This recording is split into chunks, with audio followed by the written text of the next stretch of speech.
Ladies and gentlemen, this is the 48th episode of Concerned Dabs podcast. I'm your host, Katie M. Kane. With me in the building tonight, ladies and gentlemen, our guest is Deekon Jones. Yes, Deekon, are you sir. with us? All right, all I'm right. here. All right, all right. I can hear you in my headphones. We talked a little bit earlier this evening, and then we talked a little bit earlier this week when I touched down, man. So I'm excited about Yes, the sir. interview, and it's cool that you have other stuff to talk about other than just growing weed and shit like that too, dude. Like it's dope. Like For sure. you know what I mean? Like I like nerding out on stuff like that too, but it's cool to give props to homies that are doing other stuff that relates. You know what I mean? And is still like super Hmm. positive, man. So I'm happy to have you on the show, dude. Yeah, I appreciate it, Um man. So I guess can we start out talking about your healing through hip hop um Yeah. um substance abuse treatment program? Like I don't want to use the incorrect terminology, dude. So Yeah, can you sell it to it's all us? Can correct. you sell it to us? Can you sell it to us like you're selling it to a Hmm. tribal government or something? You know, because I'm super interested in that, man. Like um For and sure. I'll ask questions throughout too, like because there's stuff in your book that I was like, hell yeah, like I wanted to talk about stuff like that on the show too. So go take it away, man. Yeah, I'm Take it away, down. man. Yeah, I'll start when I started. Well, just like some of us, I know I grew up writing. I'd write stories, poems, whatever I could, just to kind of get my mind right since I was young. Yeah. And Yep. so coming up, I think what's dope about this is you're from the same place I'm from. So when I tell this story, people just gotta kind of imagine a little differently. But Yeah. being able to speak with you about it is cool because I'm like, you know what I'm talking about. So Same, I'm bro. like, Same. Like, dude. And I yeah, don't want to interrupt, but once I saw you had a book, I'm like, fuck yeah, that's the shit. I'm like, I grew up down the street from that guy, man. Like, you know, yeah, like fucking tight for shit. sure. Like, yeah. And so like my closest homie my entire life was Sanford. Like since we were in diapers and shit. And so we Yeah. were running around all the time. We just running around all the time, being res kids, doing all the things that res kids do. But everybody that I kicked it with, there was a lot of people that had some, family issues at home. It's usually about, dads getting kicked out for boozing and not coming home, and kids Yep. like, oh man, I don't want to go home, and so I was Yep. always like, yo, I can help you. And they're like, really? How can you help? I'm like, you're gonna move in with me. We're you little ass kids don't know nothing about moving or any of that. So I'm Yeah. just like, move in with me. I'm gonna help you, and I'm gonna talk to your parents. Like, oh yeah, that's cool, whatever. So I started trying to get just to get families to be cool since I was young from the homies that I was with growing up with. I'm like, no, we can stop that. We can do this. We can do that. Like I knew what I was talking about, but I didn't really know, what I needed to do. So when I started at the Boys and Girls Club down there, I asked if I could try this program that I've been working on, and they gave me a shot. They're like, "Go ahead, yeah, you can bring in some hip hop, do have fun with the kids." And I'm like, "Okay," because I know at this point, if I can get kids to be truthful anywhere, it's through writing. Because you write those songs, you could burn them after you write them, you could share Hell them, you could yeah. do whatever. And so the kids started telling these stories that were way too deep for the Boys and Girls Club, so we had to shut it Yeah. down. But seeing what those kids were talking about in that music, I was like, this shit is working, and it needs to be studied. And so Yeah. uh, I started studying it myself, just reading all the neuroscience behind addiction, um, all the psychological aspects of it. And I'm like, okay, I know what I'm gonna do psychology in school. And so I started psychology thinking that this is my course, but it was all just boring. And all Yeah. of the psychologists, the dude teaching the course, he's a psychologist. He's teaching us about clinical conditions, and at the same time, he's a germaphobe.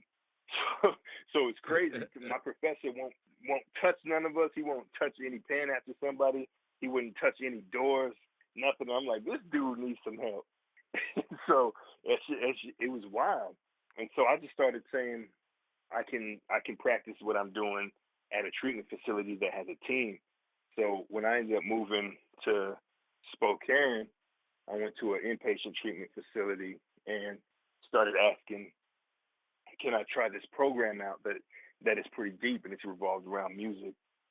And they kept saying, "Oh yeah, yeah, we'll give you a shot. We'll give you a shot." But it was about 2 years deep until I was like, "Okay, I'm gonna go to the kids," and I gave them a piece of paper and said, "Write down everything you need to be successful in your treatment," because they were running away, they were getting kicked out, all of this stuff for rules violations, and so on every kid's sheet of paper there was some form of music.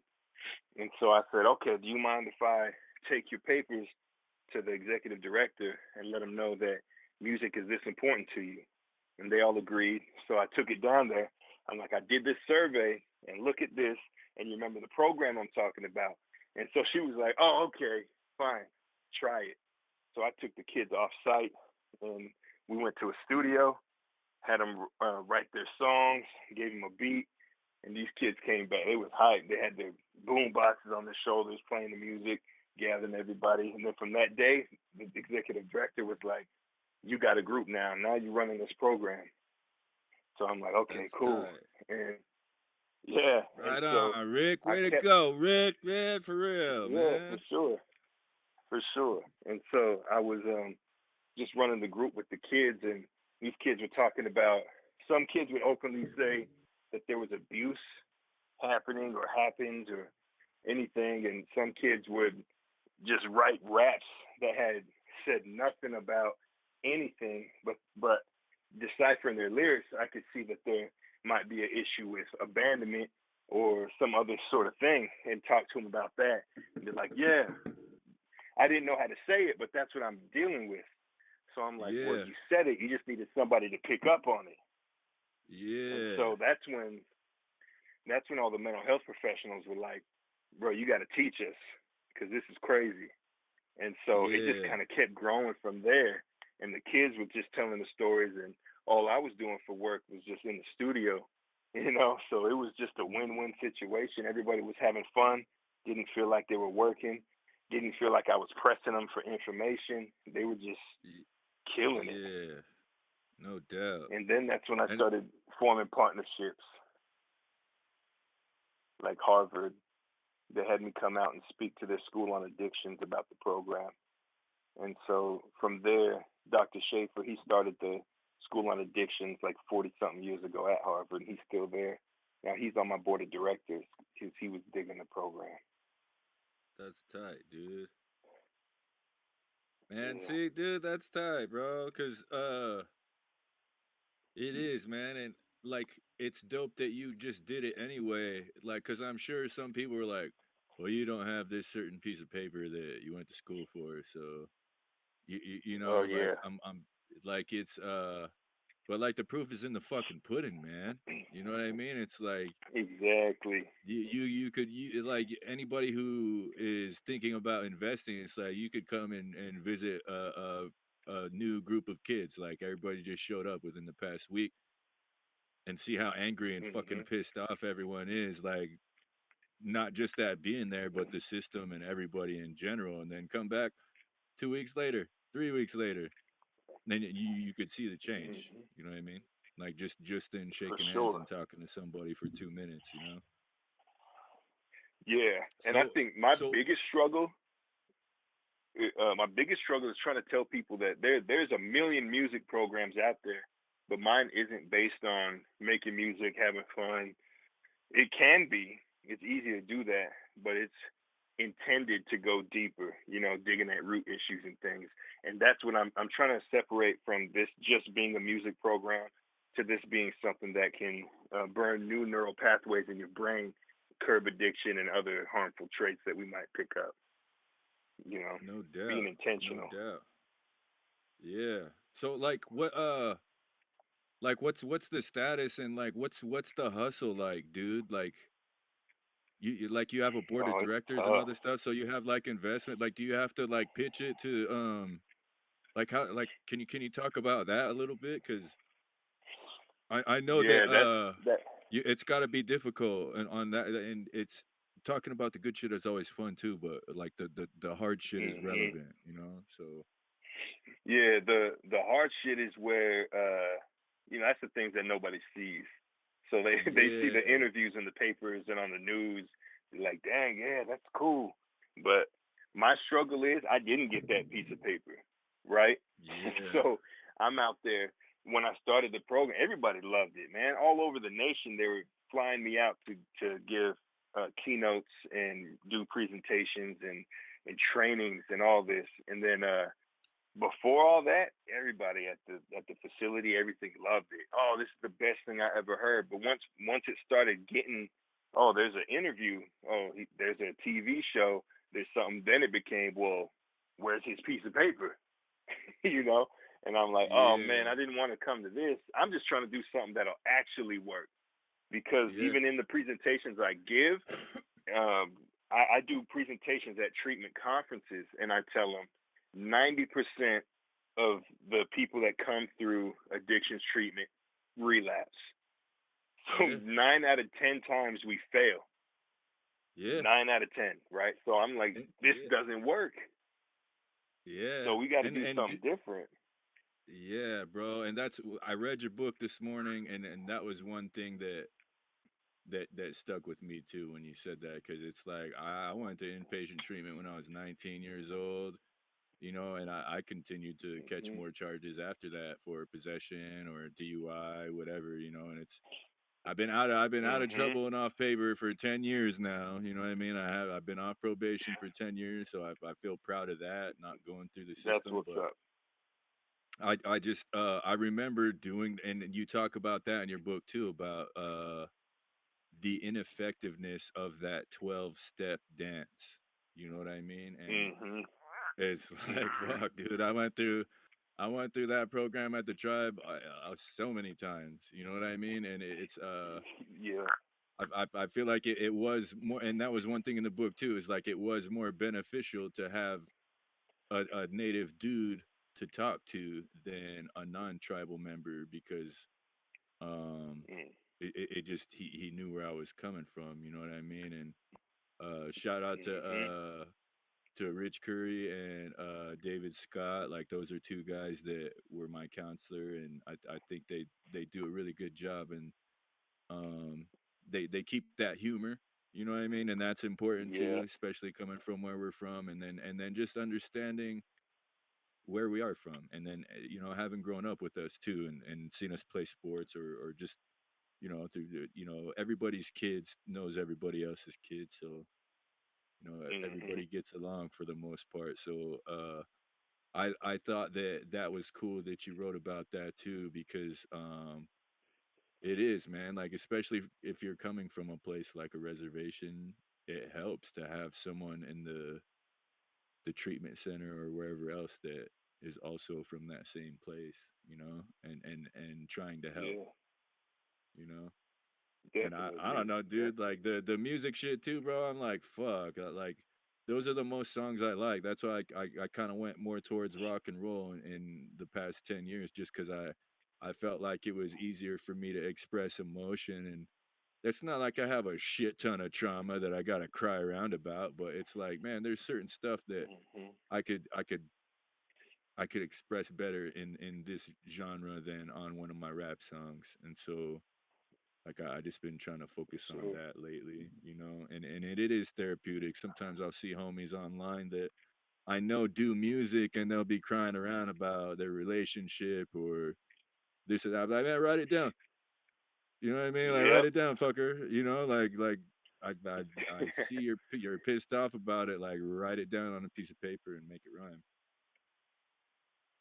Yeah. So Exactly. it's yeah, and like so, what's the status of it now, man? Like, are you looking for like a location, or like do you just keep doing the trainings and workshops? Like, how is the like what's the hustle like, bro? Like, Yeah, so now I have an office. I got an office now here in Spokane, and um, I got all my licenses, everything taken care of, and right except for my Department of Health, and that's I was actually working with for like the last year. That was one of the things I was talking to insurance companies and the state people and getting the runaround like no other. Right, I'm like Yeah. trying to figure out exactly what license do I need, and they tell me. So I go and I get that license. And I'm like, okay, I submit my application. Like, well, you don't have this. I'm like, well, where do Yeah. I get that? Why didn't you tell me before? And this went on for a year and a half, and That I sucks. just Uh, got to the place, just got to the place to where if the once the Department of Health does a walkthrough in my building in my office, I can get my license, the final license from the Department of Health for my nonprofit. And they're supposed to be out the 11th of March, but all of this stuff started happening with the virus, and so they canceled. And so now I'm like, Damn. uh, you know, Damn it, I'm Rick. just sitting Damn it. here. I didn't Yeah, want to talk I'm about just that, sitting but here in limbo. it's fucking with you too. So god damn it, Rick. Like shit. Yeah. That sucks, Yeah. So man. I'm just that's the last license. But once they give me the go ahead, then the insurances will partner with me, and I won't have to be chasing these grants every second of every day, right? Because what happens Yeah. is I write a grant, and the grant's like, well, where's your piece of paper? And I'm like, Yeah. well, here, I'm like, here's my references. Here's the work that I've done. I've tracked. I have all the Yeah. statistics. I have everything. This works better than all your city programs if you could show me their numbers, because I will show you their numbers. And then Yeah, it's like, well, man. and I think the craziest thing is the gatekeepers, right? So when I call the state or I Yeah. call the city, Yeah, if the Rick. Yeah. process if the process was set up to work, I wouldn't have these problems. But once I get on the phone with this one person who catches an attitude, I could be done for a year. Yeah, They dude, won't it return sucks my that call, or you have to they be won't nice answer the too. call. It's just the gatekeeper system it's been really tough for me to navigate. And I know there's other people in my field that have actually commissioned me for trainings that have started a nonprofit like 3 years after I started, but they got their space, their licenses, everything, and they're going. And I'm still sitting here, but they're still calling me for training. Yeah. That's a bummer, man. Dude, I hope that that turns around for you in this year especially, man, cuz for real, Hmm. dude, I just there's I I didn't know that story. That wasn't in your book, but that's tight how you did the survey with the kids at the treatment center, you know what I mean? Cuz it is Yeah. like if you ask any kid too, like what are the three if you were on a stranded island, it's like I would need some music. You know what I mean? And Yeah. and Yeah. then maybe like a snack, and then like your best friend or something. But it just it is, and then It's gonna be having the music. yeah, and then having the opportunity to create it, and then even Hmm. like dude, for real, like that's most people even though the technology exists now and it's fairly easy, like it is like you could do it on your phone nowadays. A lot of people don't understand how Hmm. everything works, and then just going through the process one time and being able to look at the screen, it's like okay, I'm assigning this microphone to this track and I'm pressing record. You know what I mean? Like Yeah, that, like dude, that just that too is therapeutic. You know what I mean? It's like I know how this shit works now, and then it's like, do you want to do another for one? sure. Like, you can do another track. Like, it And just, there was unintended outcomes from the program that I was running, right? And those yeah, turned into things that I was more intentional about after I saw them. So there was a kid that they said had cognitive disabilities, right? Like they're saying this kid just can't learn because his brain is messed up and he's not smart. He's delayed. But we're in the studio, and I have the executive director up in the studio while I'm recording this kid, and he messed up while he was rapping, and then he leaned in and he looked at me and he's like, Man, I messed up that fourth bar. So can you run me back to the start of the verse? I'll rap along with it. You punch me in, and I was like, yeah, no problem. Yeah. And then the Hell executive yeah. director looks at me, and I said, I think y'all's diagnosis is wrong. Yeah. This kid don't, I'm like, no, there's no cognitive delays or disability. He just don't want to hear Nah. what you're talking about. Yeah, dude, for real. You're putting him in a box and he doesn't fit in there. You know what I Mm-hmm. mean? Like for real. Like Mm-hmm. that's dope. Rick, very, very cool shit, bro. So I appreciate that, man. yeah. So dude, and that's like right at the 20-minute mark, man. Can I use that as a segue to talk about the book now? Um Yeah, yeah. yeah, like what inspired you to do that, bro? Cuz I don't know, man. No, I was. I don't have very many friends who have done that, so I'm just like, shit, that's tight. You know, I read it this morning, and I recommend anybody else to read the same thing, man. Especially if you're from the res or a person of color. You know, Yeah, it's good shit. You know. yeah. A lot of that was just I was a little frustrated, and because I'm kind of I don't talk to a lot of people, or I don't. I'm kind of the antisocial type, so Me too. I Me was too, like, you Rick. know Me what? too. I'm like, I'm gonna put this out. I'm like, I'm gonna put this out because Yeah. I'm gonna write down whatever I feel and get it at least off of my chest this way. And I ended up writing all that in about a week, and I'm just like, am I gonna send it to an editor, publishing company? Oh, and I said, nope, no, I'm just gonna do this myself, and some people might need to read it now, so I'm just gonna do it. Yeah. And so I just did it. I did everything all in a week, and it was like you said, the digital copy was 20 pages. The physical book is only 40 pages, and like I told you before, I wanted the dudes that we want to read it to pick it up and say, "Oh, I'm not intimidated by 40 pages. I'm going to read this. I can get that done."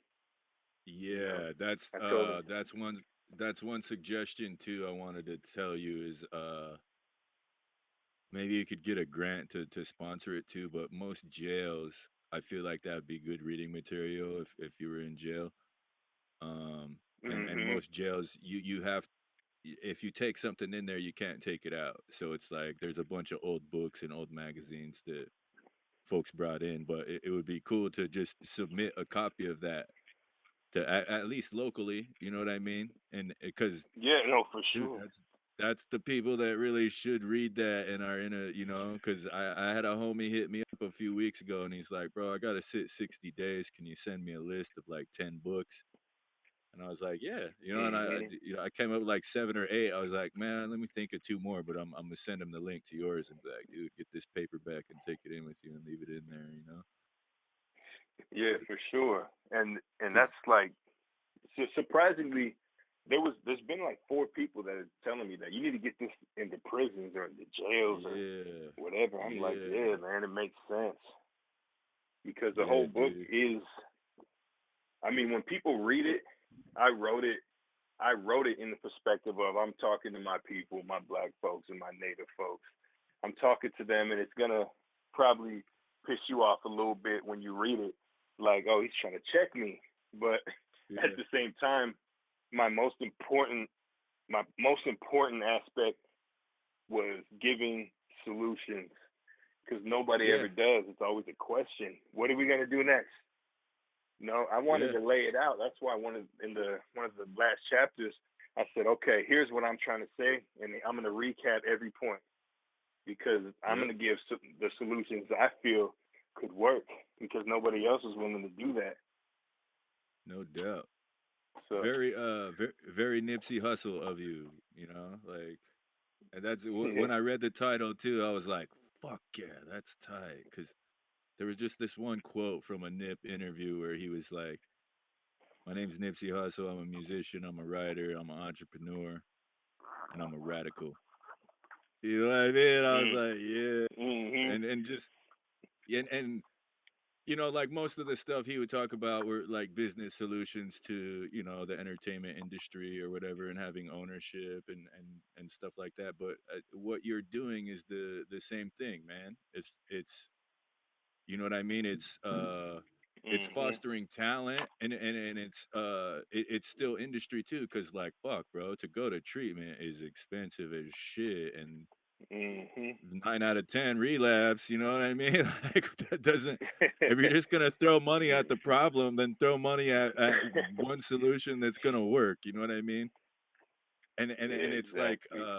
yeah, dude. So it just and ownership, dude. It's like, nah, like, it's a tribal dude. Like he grew up on the res.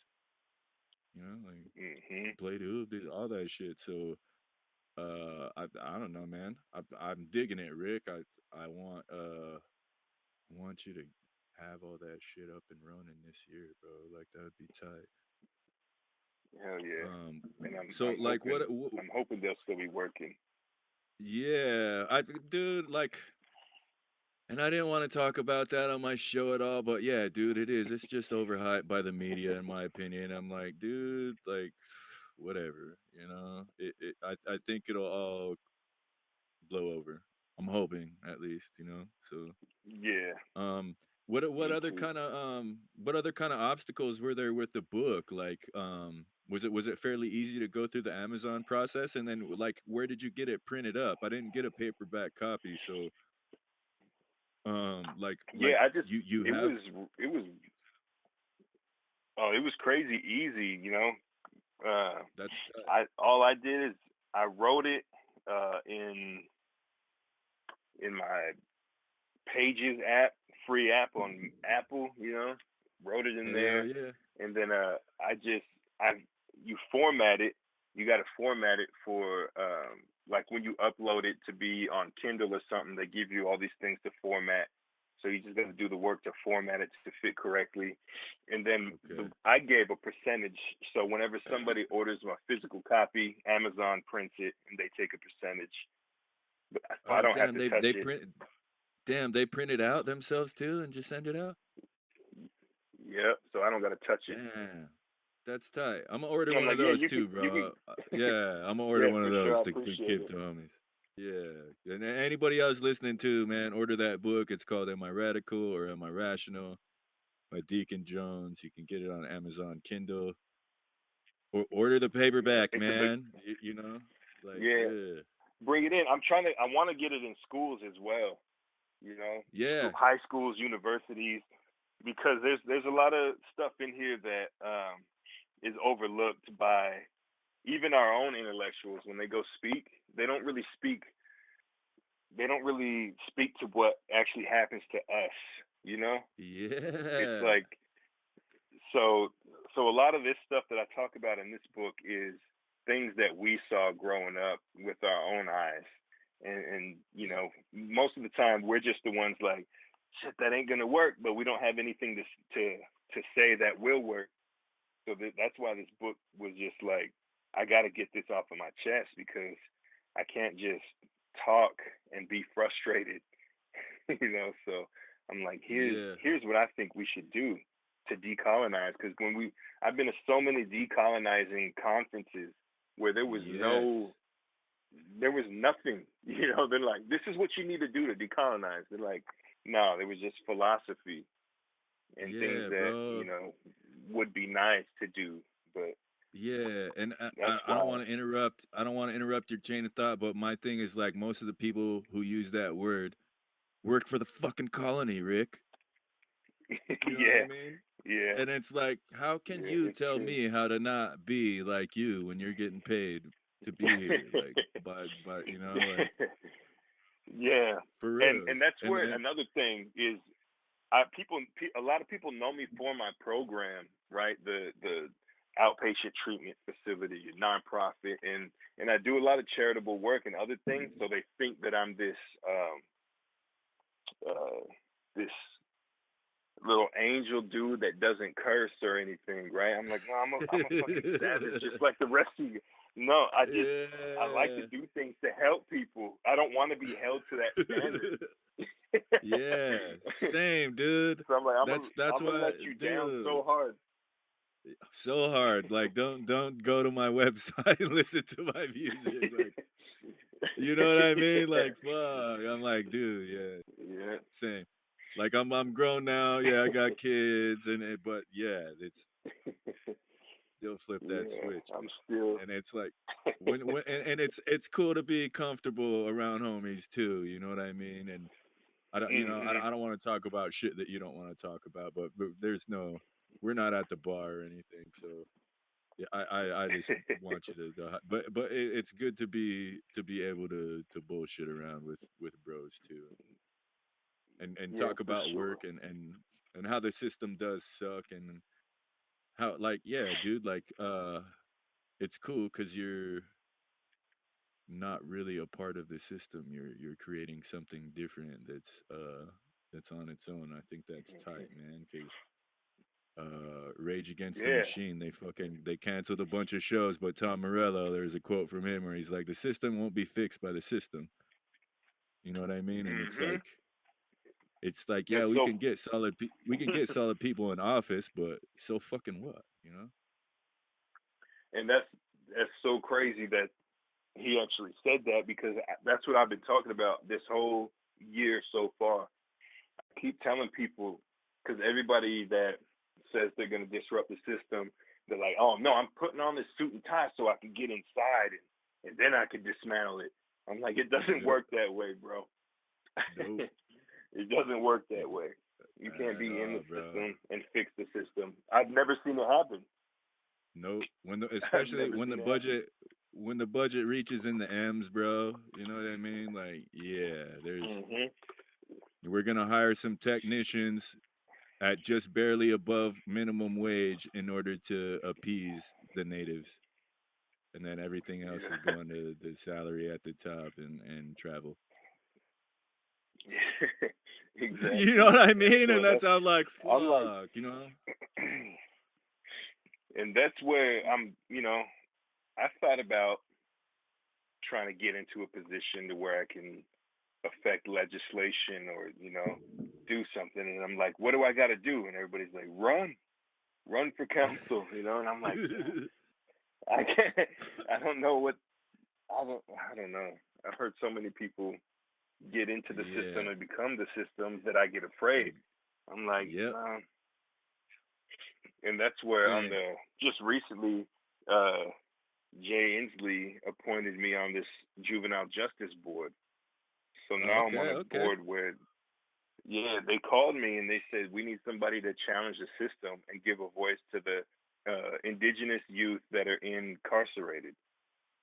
And I'm like, they said we go to meetings. We're tired of going to meetings and having people say, okay, this is what we can do, this is what we'll do, and then we go home and meet again and say this is what we can do over and over. He said we need somebody that's going to challenge the system and force us to think. And I said, you got the right guy right here. Because by the Yeah, end of hell this, yeah. you're gonna be mad at me. But that's what I got to do. That's what I'm doing.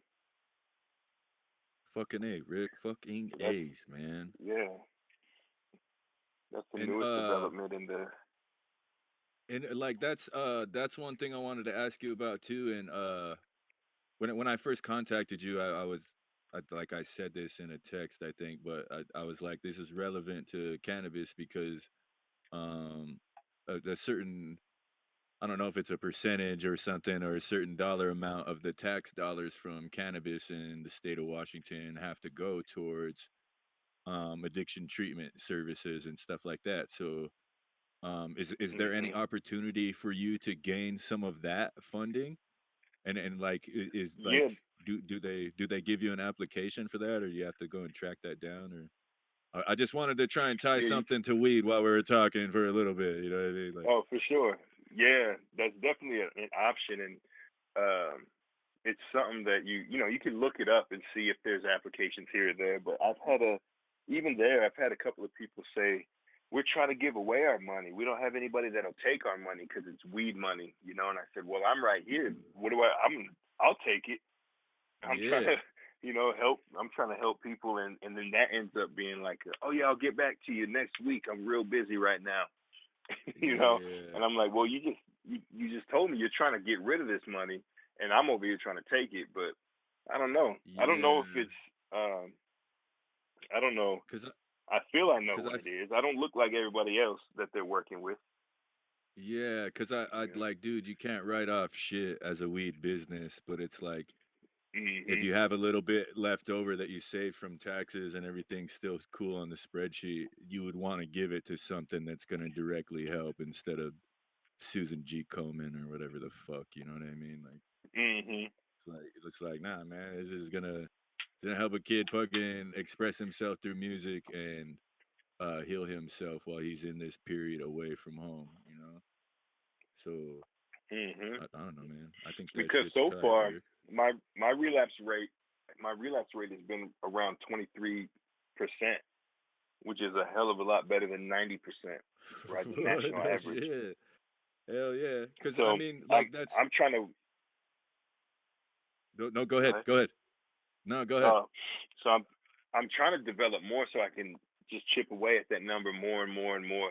But even at 23%, you should be throwing money at me because these kids aren't going to be the ones that are relapsing, costing extra in the state, being incarcerated, or repeat offending. Because I'll get a lot of kids that are on probation or court ordered to be there. They won't break into your Yep. homes if they're doing better.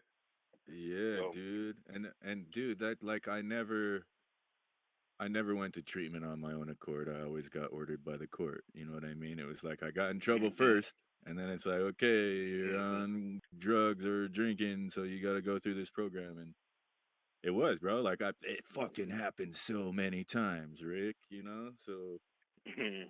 if there was something available to me back then, like you're doing, then it just really would have ushered me towards the path I'm on now sooner. You know what I mean? It's Mhm. like, nah, like this it feels better to do this than do that. So focus on this. You know what I mean? Like so Hell yeah. I don't know, dude. Like I think that shit is tight, bro. Like super tight. And Yeah. Thank you, man. just the numbers too, dude. Like 90% versus 23, like that's fuck, dude. You know, like yeah, like give the man a budget. You know what I mean? Like, and Yeah. I just think that yeah, dude, like making that opportunity available to someone when they're in that position will create some really good music. You know what I mean? Not like yeah, Mhm. it makes you feel yeah, it makes you feel better, but fuck, dude, like those are the best songs. You know what I mean? Yeah. Like Definitely. And coming from a I don't know if we talked about it much, but with New Developed Nations is the name of my nonprofit. And so what I'm doing with that is I'm trying to get all the kids in. Um, Nobody paying, so I can just bill their insurances. And if they don't have insurance, I'm getting them signed up with the insurance and then billing that, so it's free to their families and themselves and all of that. yeah, cause that is, dude. That was the main thing too. Is like just cause court says you gotta go doesn't mean you can go right away. You gotta go and try and find Mhm. funding, and then it's like then it's packed, so you gotta wait for a bed date. You know what I mean? And Mhm. it's like, Yeah. yeah, dude. So the whole it's dope that you're providing a different solution, dude. Cause I think too that most parents, especially from our age group, would be like, let's send him to this one. You know what I mean? Like, cause, bro, Yeah. I went to Sundown M Ranch when I was 19, and they were like, you could go with the juveniles or with the adults, and the juveniles had more cameras and less fucking TV movie time or whatever. So I was like, fuck that, I'll get there with the Mhm. old ones. And bro, it was whack, like it didn't Mhm. save me or help me. I was like, damn, I should have just went to jail because then I could watch TV every night.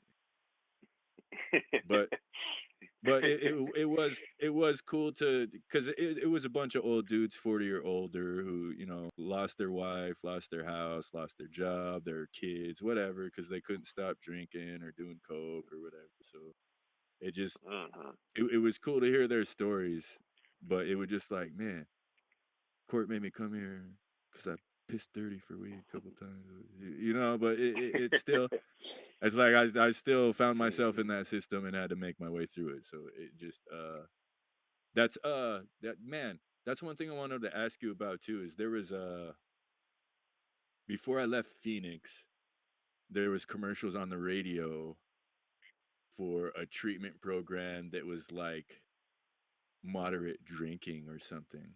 You know what I mean? Like, and I'm like, how the Yeah. fuck do you guys sell that? You know what I mean? Like, it was weird, dude, and it was just like, it's like, let's Yeah. come up with an option that just sounds so good and make people pay for it. But I'm just like, that shit's not gonna fucking work unless like you take the Yeah. And that, throw up the. I didn't understand like what the fuck. yeah, I never heard that one, but that's crazy.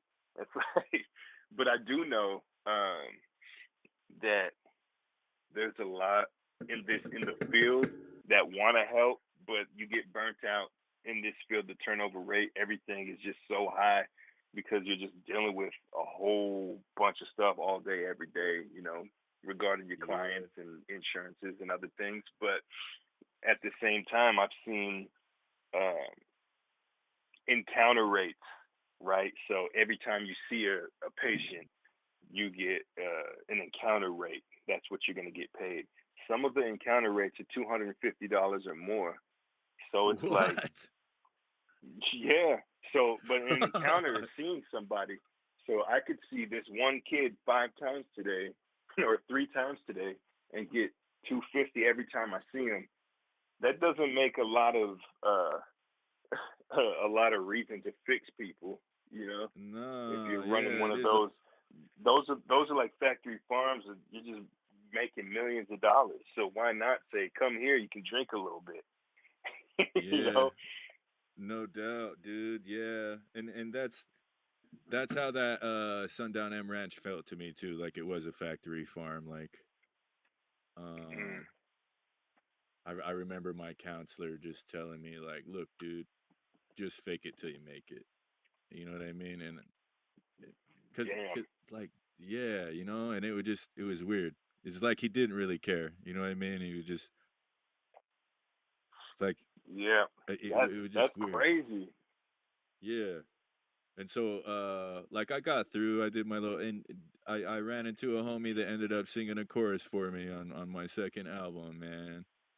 Like so Yeah. it was cool to be in there and run into some other skins, but it wasn't the best most therapeutic situation, and I feel like for real, dude, that was the one thing that I had, Rick, was I had my Discman and my headphones Mm, and there like it is. 10 CDs, and I had like a beat CD with like 5 beats on it. So it just like I didn't get to record or track anything out, but it's like that was the shit that got me through, bro.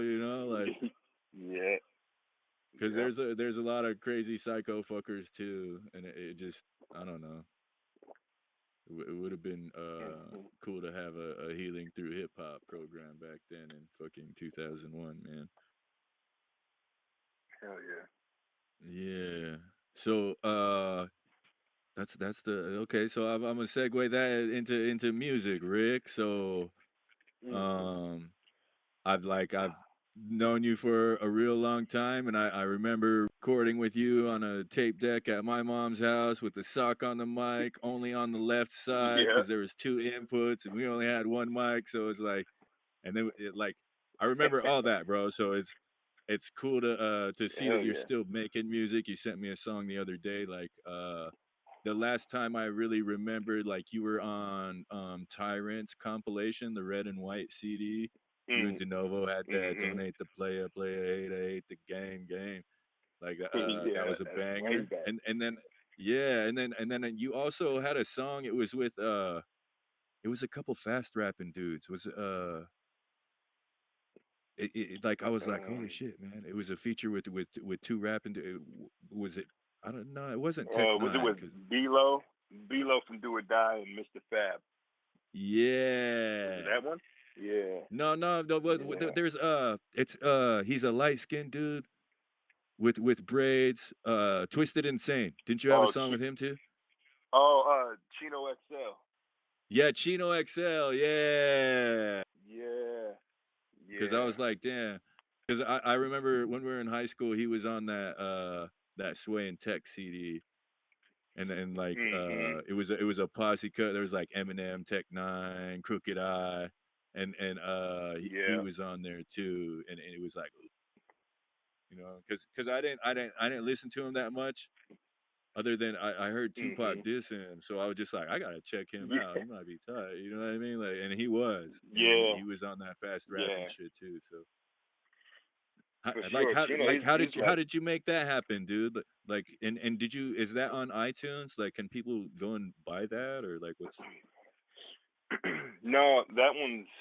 I need to. I just found that song. Actually, we did it a long time ago. But Chino and I, at one time, I was trying not to be antisocial, and I'm like, I'm gonna push this rap stuff, right? I'm gonna do it. I feel like I can Yeah, do something. And then I, yeah, I ended up getting picked up by a manager who works with Universal, and Chino and I had the same manager, and so they were they were flying me to Vegas and LA and doing some shows and stuff, and I ended up just um, Chino and I were just kicking it. We were just cool. That's like my ace, I like love that guy. He's dope. And yeah. but I didn't, he's older than me, so he's like asking me who I like and everything. I'm like, well, my favorite rapper is Tupac, you know. So Yeah. and he just kind of Hell he yeah. kind of laughed a little bit, but but yeah, we were That's awesome, we're man. always That's we're awesome. we're always cool, and he's just like, uh, but that dude is like a uh, something's up with his brain, man. Because we were walking around Vegas and just freestyling, and this dude can just spit, like pick anything and just spit. I'm like, what the hell? Something that dude is quick, witty, got bars, and I'm just like, damn, okay, I need to step my game up. So when we did a track, I'm like, all right, I got to do this. And he told me too, because I've always been a competitor, but I'm like, okay, Yeah, I got to get this. If he's on here, I got to do it. But he called me. He's like, you better do it. He's like, I'm gonna get you on this yeah. if you don't do it. And so we kind of we've been cool for a long time. We haven't talked in a while now, but I'm hoping to get back with him because I'm ready to do some more music and just that vibe. I like vibing with creators, and that dude is like super creative. So No that's doubt. how that No went. doubt. And Hell when yeah, man. That's and when there's a quick story about when I was with him. We were in yep. Vegas on New Year's, and we were at the Palm, and in walks Suge, right? And so Damn, he's like, "Yo, damn. Suge's here." So he's like, "Man, you gotta make sure you watch my back." I'm like, "Yeah, I got you." And then I'm like, "Man, what am I gonna do?" I'm like, I'm like Fuck, no, damn, but for real. Shit, good. yeah, and then some, because he was still the boogeyman at this point, right? And so Hell yeah. some dude walks up, he's like, Suge wants to meet you. And Chino's like, oh shit, okay. So he comes over and Suge is just daps him up, daps us both up, and he's just laughing and shit. And like, man, I was hyping Pac up, man. I told him, don't let that light skinned fool outbar you like that. He's getting you. He said he was just, and he was laughing about it. And I'm like, damn, man, that's Yeah. like, but That's but yeah, it's crazy. crazy though. But so that Fucking I A, have man. a old Polaroid with Suge somewhere around here. That's tight, dude. That's super tight. Like he's in jail right now, but I saw it was some guy, I think Hmm. it was like Mob James on Vlad TV, and he was like, nah man, he'll get out. You know what I mean? Like he Mm, won't shit the whole 30 or hmm. whatever. I was like, man, That's cool. Like, I don't want anybody to be in jail, but yeah, that like that he Hmm. like ran some fool over with his car or some shit. I was like, damn. Yeah, And it was. He was like, man, self yeah, defense. That fool was gonna fucking shoot me. So I ran him over, like yeah. I'm like, man, That's that ridiculous you too. you know, like for real, that was his defense, I think. So I'm like, fuck, man, like Hmm. I'm glad we don't have that kind of rap beef up here, dude, because that would suck. I know. Dude. So Yeah. I'm trying to get back into doing some music and being creative again. And I got a ton of tracks. Like the one that I sent you is one of the tracks that of many that I've done and never released. And everybody's like, "You never put anything out." I'm like, "I know. I'm so Yeah. antisocial, but I'm gonna start Yeah, it's leaking a yeah, little dude. here and there just to see if people are interested." Yeah, man, even because, dude, I was really scrambling for an album at the end of 2019, and I just couldn't get it together. You know what I mean? Like I require too Hmm. much help from too many people. So what I got, I'm just gonna let go as singles this year and just focus on Hmm. being able to record session folks on my own and try and program drums on my own. And that's how it's dope that you're Yeah. sampling from vinyl and stuff too, because it is, man, like do it yourself. Otherwise you got to pay somebody else or wait until their schedule is clear. So it sucks Yeah. having to do that, man. So I really really want to hear some more Deacon Jones music this year, dude. And that's the other thing I want to tell you is it's pretty cheap for a single, man. Like less than Hmm. $50 to get it everywhere on Spotify through CD Baby, and then you could spend 100 or 200 bucks on a cover, and then a couple $100 on some advertising or whatever, and then shoot your own video. You know what I mean? So Yeah. it's not too expensive anymore, dude. And so I just try to encourage homies who do it to like fuck put it out, man. Like fuck, man. Yeah. I don't Let's have hear any it. excuse. I got my drum machines, I got my keyboards, I got my mic, everything. I record Yeah. myself, mix, and so I'm like, what's my excuse? Yeah. Every now and then I see the posts online. I'm like, ooh, that's saucy. You know what I mean? Like, that's a tight beat right Hmm. there. So if you ever need a homie to come with some ideas, man, hit me up. I'm down to slide through. Especially if you're on that funk shit too, dude. Like I watched the video you sent me of the band you play in. I'm like, like Yeah, the talk box shit. yeah, Like that's dope, bro. Like yeah. That's I don't, fun stuff too. yeah, there's this song called "Zombie" by Tool, and they don't do it. Hmm. It's Adam Jones is their guitar player. He does it on his guitar and not on a keyboard, but he does that Peter Frampton talk box shit for a solo for a couple minutes, and it's fucking wow, wow, wow. Like it's dope. You know what I mean? Like I'm like, yeah, that sounds Yeah, ill. So I think it's tight for that you were influenced by that too, and didn't go the plug-in route. You know what I mean? It's like, sure. ah, no, I'm Yeah, gonna buy the shit, get the tube, and practice. You know what I mean? yeah, exactly. So, what like musically, it's gonna be hip hop, rap type stuff. Like, do you have any specific producers that you're gonna be working with, or are you gonna produce most of it yourself? Yeah, I'm gonna do most of it myself, and then I don't know the band that I was playing with. I really hoped on getting them some into some sessions so they can play me some live shit, And Hell yeah. my my album, I never I never really thought about putting an album out, but I put together a little EP. But there's just kind of showing a wide range of things. There's things where I'm kind of doing some singing melodies on, some things I'm rapping fast, some things I'm rapping slow, some funk, some just mixing it all up, R&B, just to kind of show a different range of things that I'm doing. Because I'm not really conforming to anything anymore. Hell So no. I'm like, Fuck that. track one might be track one might be most stuff you might think DMX did. Track two might be Trey Songz. You never know. Yeah. Goddamn right, man. Goddamn right.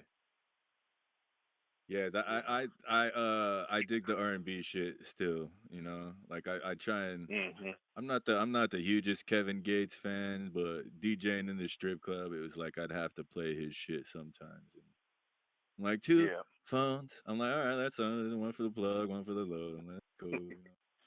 Yeah. So yeah, but I'm just I just grew up on Jodeci and Keith Sweat, bro. So Yeah. like that's That's what yeah, I'm like talking that's about. try to sing and write like that when I'm on one of those songs. But Dang. what with the talk box thing too, like how long did it take you to get proficient at that? You know what I mean? Because I've seen homies buy Like, that shit and then they never send anything that they did after they buy the equipment. You know, so it's like it sounds hard. It yeah, sounds because a hard, lot of bro. yeah, a lot of people that even play. I don't know how to play keyboard. I told you before, I don't know how to, but I play everything by ear. So even cats that know have been trained to play are like, I can't do the mouth thing. But and so what's crazy is I got my first talk box was I made a couple of beats for these cats, and they had a talk box. They're like, maybe you could learn this, and I'm like, oh, I've always wanted one. Let's check it out. So I got it, and it sat with me for like 2 years, and they never asked for it back. I never played it, and I was just going through uh, a writer's block like no other. Man, I was uninspired, and so Yeah. I'm like, I'm gonna try this thing. I plugged it in. I did 10 tracks in 10 days, all on the talk box. All most of it freestyling, and from then on, I just like, yeah, this is my thing now. Hell yeah. So Fucking I A, didn't know what dude. I was doing, and I wasn't writing. I was just kind of freestyling with it, and then it kind of stuck because people were. I'll send you some of those tracks. It's like Yeah, it, bro. Yeah. if you push play on that little 10 track album, you clean your whole house on a Sunday. No doubt, bro. I'm with the shit. Cause bro, like, yeah, On One sent me a song and it had a talkbox chorus and I wrote my verse and recorded it and I was like, who did the talkbox? He's like, Deekon Jones. I was like, no way. And he's like, man, I want to ask him Oh, to redo it because the mix is it was like a little bit staticky or something and I was just like, mm-hmm. fuck. And he put it out with a different chorus on there and I'm like, it's cool how it is now, but I'm like, fuck, man. I hope he can do a remix or something, and you can do a chorus and a verse on there or something. Because I was like, man, Yeah, I talked to him about it. I told him too. I said, you had to tell me. I did that hook with him while he was on the phone, and I just sent him the ah, stems. I didn't even, it was like 5 minutes. yeah, I'm like, "Oh." I'm like, yeah, I because could have cleaned that all up, but yeah, you know, man, I'm hoping he can it's worth it as a single man just to have that. Because dude, I fucking love that shit, man.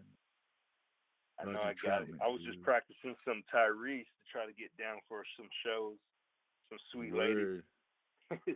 Hell yeah. DJ Quick would always use that too. You know what I mean? Like, Mhm.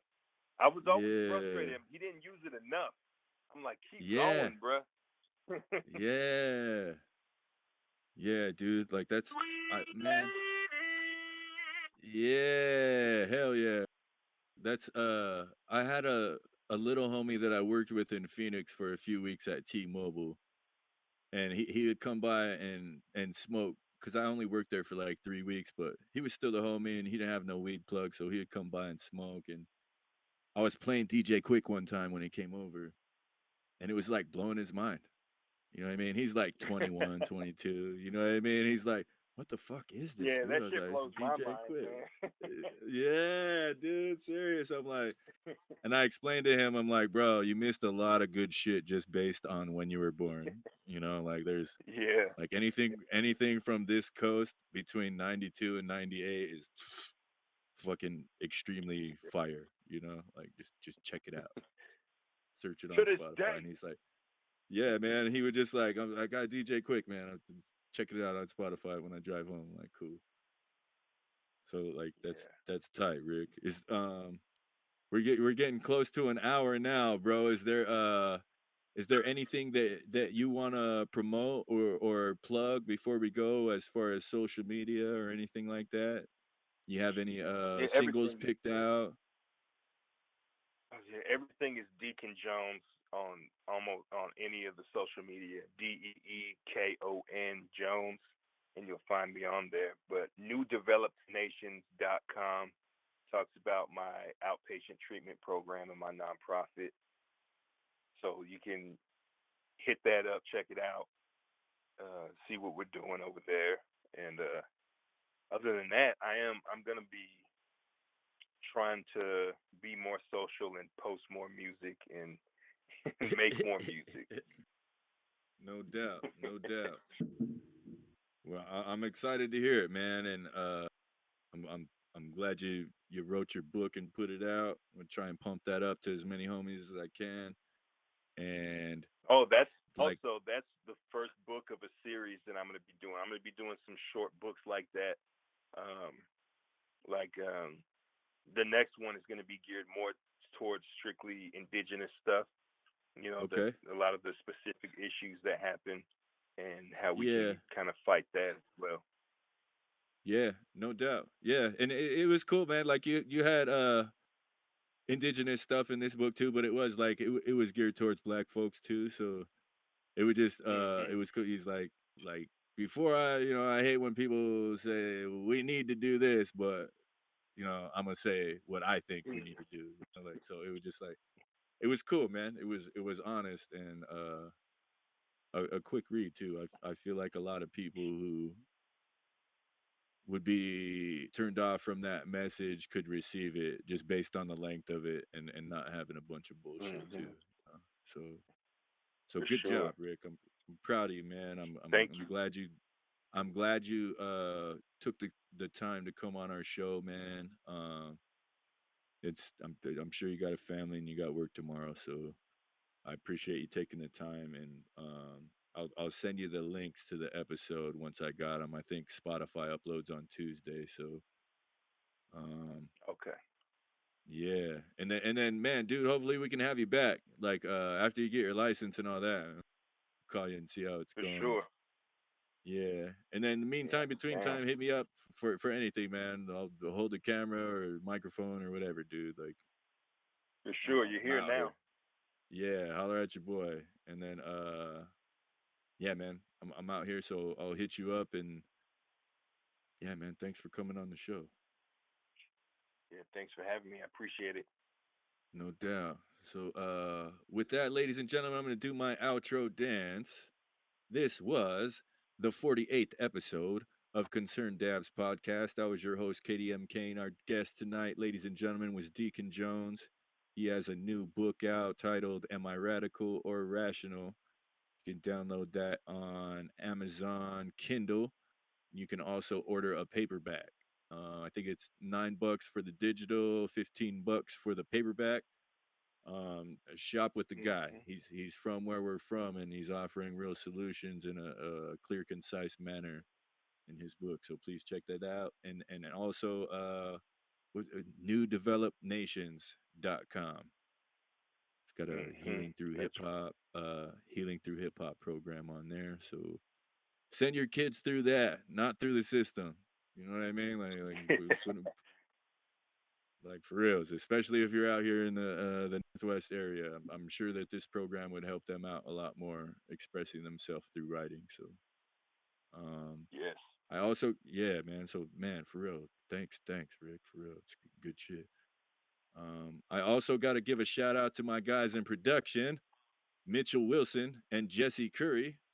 This has been a Main Node and Joseph Street Enterprise production.